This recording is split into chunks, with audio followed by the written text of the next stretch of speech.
Spring 1944, Berlin. Inside a secure intelligence office, German officers crowd around a long wooden table. Spread before them are aerial photographs, intercepted radio transmissions, maps marked with red grease pencil, and surveillance reports pulled from across occupied Europe. They are not tracking Allied troop concentrations. They are not studying supply convoys or invasion timetables. They are tracking one man. His name is George Smith Patton, Jr. For months, German intelligence has devoted more resources to tracking Patton than any other Allied commander. Not Dwight Eisenhower, the supreme Allied commander. Not Bernard Montgomery and Britain's most celebrated general. One American general consumes German intelligence attention like no other. Field Marshal Gerd von Rundstedt, the senior German commander in Western Europe, demands regular updates on Patton's whereabouts. Any report mentioning his name is flagged high priority. Rundstedt has fought the best generals Europe can produce, but Patton is different. Patton frightens him.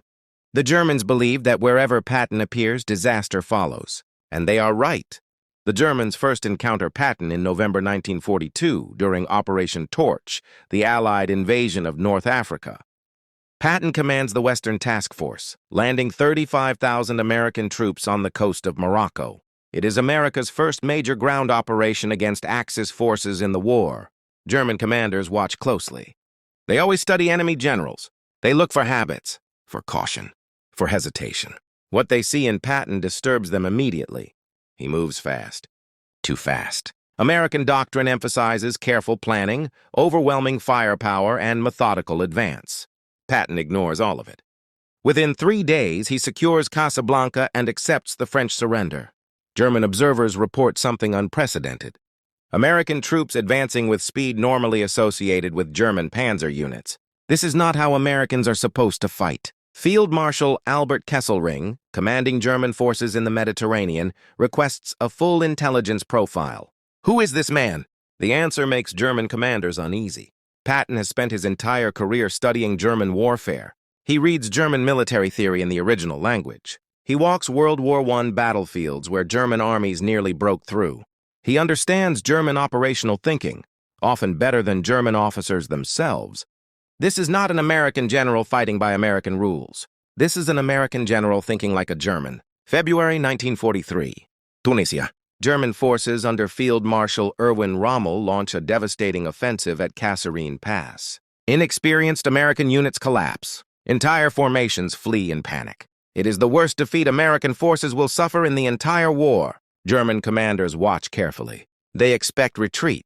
They expect hesitation. They expect political panic. Instead, something else happens. In early March, George Patton takes command of the II Corps, the shattered American force. What follows shocks German intelligence. Within 2 weeks, the Americans are transformed. Discipline is restored. Uniforms are corrected. Standards are enforced. But more importantly, the Americans attack. German reconnaissance reports aggressive patrols probing their lines with an intensity never seen before.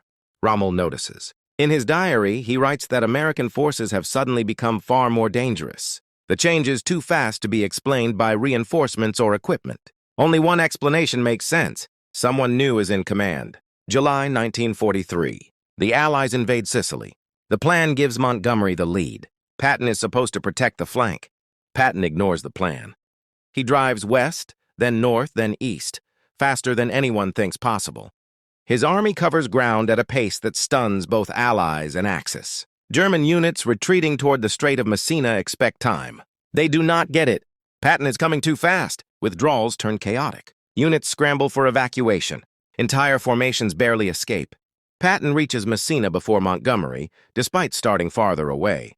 German after-action reports are filled with alarm. One officer writes, "Patton fights like a panzer commander, not an infantry general." He takes risks American doctrine forbids. He exploits weaknesses before defenders can react.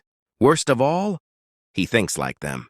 August 1943. At the height of his success, Patton nearly destroys his career. In 2 evacuation hospitals, he encounters soldiers suffering from combat fatigue. Patton does not understand psychological wounds. He slaps one soldier. He threatens another.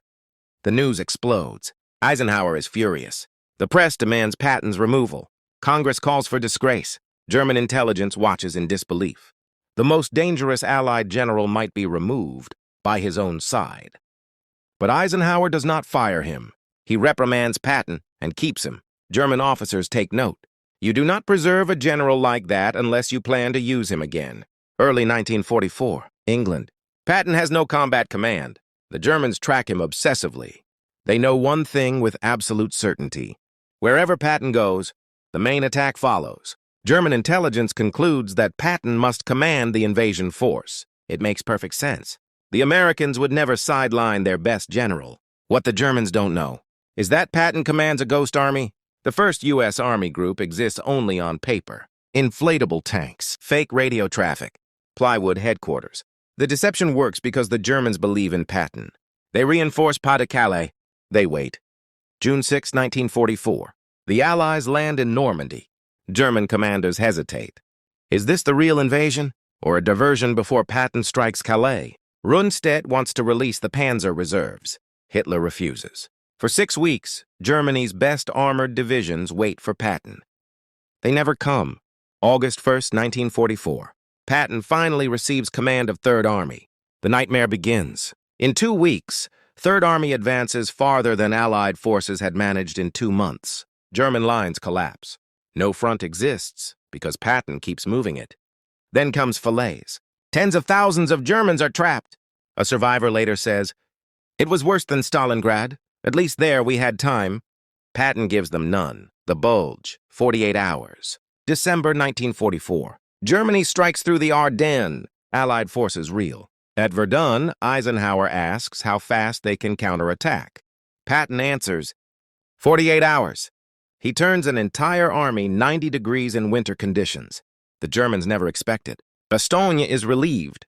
The offensive dies. After the war, German generals are asked one question. Who did you fear most? The answer is consistent. Not Montgomery. Not Bradley. Patton. Because he fought like they did. Because he moved faster. Because he gave them no time. Rundstedt puts it simply.